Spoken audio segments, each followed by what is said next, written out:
अल्लाह ताला ने फरमाया कि तुम दोनों की दुआ कबूल कर ली गई है, तो तुम अपने मुनसबी काम यानी तबलीग पर मुस्तकाम रहो। देखो यहाँ पर क्या है, इन्होंने जो बद्दुआ मांगी थी फिरौन के कौम के लिए, नूह अलैहिस्सलाम ने भी बद्दुआ मांगी थी, और यूनुस अलैहिस्सलाम ने मायूस होकर और उम्मत को छोड़कर चल दिए। ये मैं बता रहा हूँ इसलिए समझ में आने के लिए, ठीक है। और हमारे मोहम्मद मुस्तफ़ा सल्लल्लाहु अलैहि वसल्लम को इतना तकलीफ़ें दिए, इतना मुसीबतें दिए, लेकिन कभी भी हमारे मोहम्मद मुस्तफ़ा सल्लल्लाहु अलैहि वसल्लम ने उम्मत के लिए बद्दुआ नहीं मांगी। उन्होंने यही कहा कि मैं इस दुनिया जहान वालों के लिए रहमतुल लिल आलमीन करके आया हूँ, जहमत करके नहीं आया। चाहे वो कितना भी तकलीफ़ दे, बर्दाश्त करे अल्लाह के हुक्म से, अल्लाह के सब्र के वजह से, लेकिन इनके औलाद तो ईमान तो लाएगी, ये उम्मीद था हमारे पैगम्बर सल्लल्लाहु अलैहि वसल्लम। ये समझाने के तौर पर मैं बता रहा हूँ, ठीक है। इस यहाँ पर वो लिखी हुई बात नहीं, अल्लाह मुझे माफ़ फरमाए, समझाने के लिए मैं कह रहा हूँ।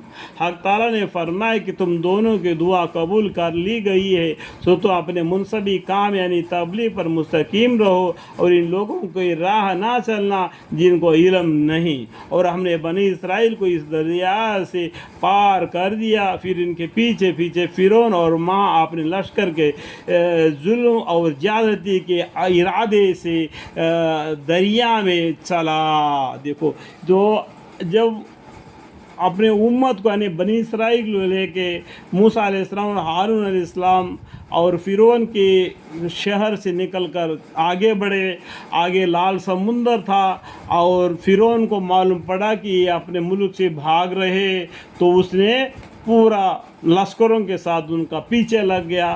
तो मूसा अलैहिस्सलाम और उनके कौम बीच में थे मुसलमान, और आगे समुंदर था और पीछे फिरौन था। अब उनके वो जो ईमान लाए वो उन्होंने मूसा अलैहिस्सलाम से कहने लगे कि अभी तो हम फंस गए। तो मूसा अलैहिस्सलाम ने कह दिया कि आप डरो मत, हमारे साथ अल्लाह है, अल्लाह है, वो रास्ता दिखा देगा। तो उसके बाद में अल्लाह ताला ने क्या किया, दरिया को पर आसा मारने का हुक्म दे दिए। तो आसा मारना देरी था कि 12 रास्ते खुल निकले, 12 ख़ानदान वाले अपने अपने रास्ते से आराम से बाहर निकल जाए। और फिरौन ने ना सोचा ना समझा, ऐसा ही वो भी पानी में घुस गया, जैसा कि वो मोमिन लोग घुस गए थे, ये भी घुस गया। जो मोमिन लोग जाते थे रास्ता खुल जाता था, ये जब घुस जाते थे तो रास्ता बंद हो जाता था, तो पानी में पूरा गर्क हो गए। यहाँ तक कि जब डूबने लगा और सभी आदमी डूबकर मर गए, जब फिरौन भी जब डूबने लगा और मलाइक यानी अजाब यानी जान कब्जा करने वाले फरिश्ते नज़र आ गए, आने लगे, तो सरीम होकर कहने लगा कि मैं ईमान लाता हूँ। तो उस टाइम पर मूसा ये फिरौन कहता है कि मैं ईमान लाता हूँ। इतना दूर का ईमान लाना कहाँ तुम्हारे मैसर होगी कि पूरा ज़िंदगी तो अल्लाह की नाफरमानी में गुजार दिया।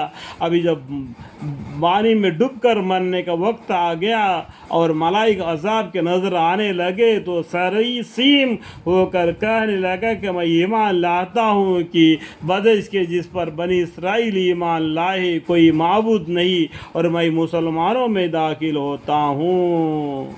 इस तरीके से फिरौन ने डूबते हुए पानी में कहने लगा, जवाब दिया गया, आप ईमान लाता है जबकि मरने का करीब आ गया, और मायना अजाब से पहले सरकशी करता रहा और मफसदों में दाखिल रहा, अब नजात चाहता है। अल्लाह ताला बोलते हैं आप नजात चाहता है, सो नजात मतलूब के बजाय आज हम तेरी बदन, ये देखो अल्लाह ताला, देखिए ہم یعنی اللہ تعالیٰ تیری بدن یعنی تیری لاش کو پانی میں تنہشین ہونے سے نجات دیں گے تاکہ تو ان کے لیے نشان عبرت ہو جو تیرے بعد موجود ہے، قیامت تک کے لیے آنے والوں کے لیے ایک نشانی بن کر۔ فرعون کی لاش اب بھی کبتا کے میوزیم میں پڑا ہے، جس نے اللہ کی دعویٰ کیا تھا، پانی میں ڈوب کر مر گیا، اس ٹائم پر مرتے وقت کہنے لگا کہ میں ایمان لایا۔ اتنا نزدیک اتنا ایمان لانا کوئی فائدہ پہنچے گا؟ اللہ تعالیٰ نے اس کا نشانی بنا کر رکھ دیا کہ آنے والے زمانہ اس سے عبرت حاصل کرے۔ اور حقیقت یہ ہے کہ پھر بھی بہت سے آدمی ہمارے یعنی اللہ تعالیٰ کی ایسی نشانیوں سے یعنی عبرتوں سے غافل ہے۔ اللہم اغفر لی